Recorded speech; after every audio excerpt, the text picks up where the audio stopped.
menceritakan salah satu sahabat ketika Rasul Shallallahu Alaihi Wasallam sudah pindah ke kota Madinah. Salah satu sahabat bernama Khubayb. Kalau sahabat tersebut termasuk budak, dibeli oleh orang kafir Quraisy. Orang kafir Quraisy beli budak tersebut tujuannya bukan untuk diperbudak tapi untuk dibunuh. Ketika dibeli, saat itu sedang bulan Muharram. Orang kafir Quraisy saat itu pun juga menghargai bahwasanya bulan Muharram tidak boleh ada terjadi pembunuhan. Di Baladul Haram, di Makkah, tidak boleh ada terjadi pembunuhan. Kalau dia biarkan dia ikat sambil nunggu habisnya bulan Muharram. Di tengah-tengah itu, ketika dia diikat, ada anak kecil lewat yang sedang menangis.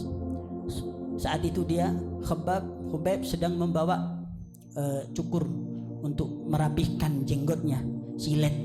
Kalau bahasa sekarang, silet. Kalau dia kelihatan anak kecil, dia rangkul, dia peluk, dia tenangkan anak kecil tersebut. Coba lihat akhlaknya. Gak lama kemudian ibunya lewat. Semua orang kafir Quraisy tahu kalau ini orang mau dibunuh, mau dipenggal kepalanya. Ketika melihat anaknya ada di pangkuan orang yang akan dibunuh oleh orang kafir Quraisy, jelas teriak menjerit ibu tersebut. Kata daripada Khubayb, ya Ummul Atfal, hei ibu, kamu takut anakmu? Gal iya. Kamu takut anakmu saya apa-apain, saya bunuh? Gal iya. Padahal saat itu kalau Khubayb mau membunuh anak tersebut sebagai pengganti bahwasanya dia akan dibunuh pun bisa. Alat ada di tangannya, anak kecil ada di pangkuannya. Tapi lihat jawaban mereka, jawaban daripada Khubayb tersebut. Gal nahnu ashabu Muhammad lam nughdir. Kita ini teman-temannya Muhammad ibnu Abdullah enggak pernah berbuat seperti ini, membunuh anak kecil atau menghina. Lihat. Yang menjadi kebanggaan Khubayb padahal dia saat itu akan dipenggal kepalanya. Yang dia sebutkan, kita ini sebagai teman Muhammad ibn Abdullah, sebagai orang yang belajar kepada Rasul Shallallahu Alaihi Wasallam, nggak pernah melukai anak kecil, membunuh anak kecil. Yang dia banggakan madrasahnya Rasulullah Shallallahu Alaihi Wasallam. Tidak lama kemudian dilepas anak kecil tersebut sampai selesai bulan Muharram selesai. Habislah bulan Muharram, diambil tuh Khubayb, dikeluarkan dari kota Makkah. Karena mereka tahu nggak akan membunuh seseorang walaupun musuh mereka sendiri di kota. Dia keluarkan, dia ambilkan kayu, diikat tangan. Galak. Kata Khubayb, biarkan saya untuk kasih saya kesempatan untuk melaksanakan sholat 2 rakaat. 2 rakaat dia sholat. Kata Khubayb, Allah saya bersumpah, kalau enggak saya takut mereka nyangka saya takut mati, saya perpanjang sholat saya saat itu. Tapi saya enggak mau mereka nyangka saya memperpanjang sholat karena saya takut mati, makanya saya percepat sholat saya. Selesai sholat, dia diikat, enggak langsung dibunuh ya ikhwan. Dilepas telinganya, diambilkan pisau tajam, dilepas telinganya. 1. Sama Abu Sufyan, saat itu Abu Sufyan belum memeluk Islam.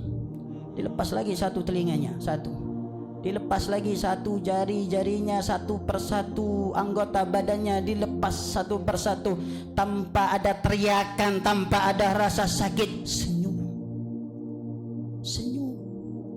Akhirnya Abu Sufyan bertanya, "Ya Khubayb, gimana kalau Muhammad yang gantikan tempatmu?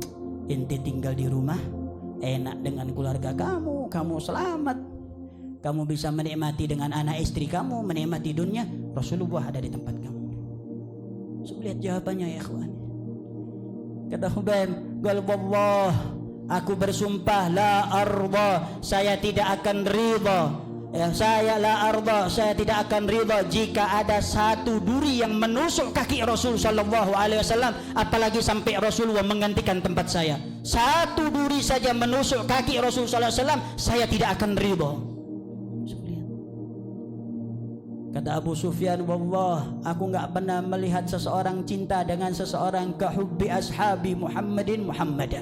Aku enggak pernah melihat seseorang cinta dengan seseorang seperti cintanya ashabu Muhammad, para sahabatnya Rasul sallallahu alaihi wasallam kepada Rasulullah sallallahu alaihi wasallam. Ini loh cintanya mereka ya ikhwani. Orang yang kalau sudah benar masuk di dalam hatinya cinta kepada Rasulullah, enggak takut apa-apa, enggak takut miskin, enggak takut sakit, enggak takut apa-apa di hadapannya dia hanya Rasul sallallahu alaihi wasallam. Bahkan sampai ketika di akhir akan dipenggal kepalanya, dilepaskan kepalanya dari lehernya, Al-Khabbab dia melihat ke kanan ke kiri, dia dikelilingi oleh orang kafir. Kalau ya Rabb, saya kepingin nyampaikan salam kepada Rasulullah. Saat itu Rasulullah ada di kota Madinah. Sampaikan salamku ya Rabb. Di hadapan saya enggak ada orang yang kenal dengan Nabi Muhammad. Di hadapan saya enggak ada kenal orang-orang, tidak ada orang-orang yang cinta kepada Rasulullah sallallahu alaihi wasallam ya Rabb. Sampaikan salamku, salam rinduku, salam cintaku kepada Nabi Muhammad sallallahu alaihi wasallam. Subhanallah. Saat itu Rasulullah duduk dengan para sahabatnya. Terdiam sebentar. Rasulullah berbicara, waalaikumsalam. Jawab sama Rasulullah SAW. Melihat respon Rasulullah yang berbeda saat itu, para sahabat diam menundukkan kepalanya. Kalau selesai, kalau Rasulullah, kalian heran aku berbicara kepada siapa? Kalau na'am ya Rasulullah, teman kalian Khubayb mengucapkan salam, ingin menyampaikan salam kepadaku, tapi di hadapannya tidak ada satupun orang yang muslim sana, dan dia akan dipenggal kepalanya. Maka Allah Subhanahu wa taala mengirimkan malaikatnya untuk menyampaikan salam daripada Khubayb kepadaku alaika wa alaihi wassalam.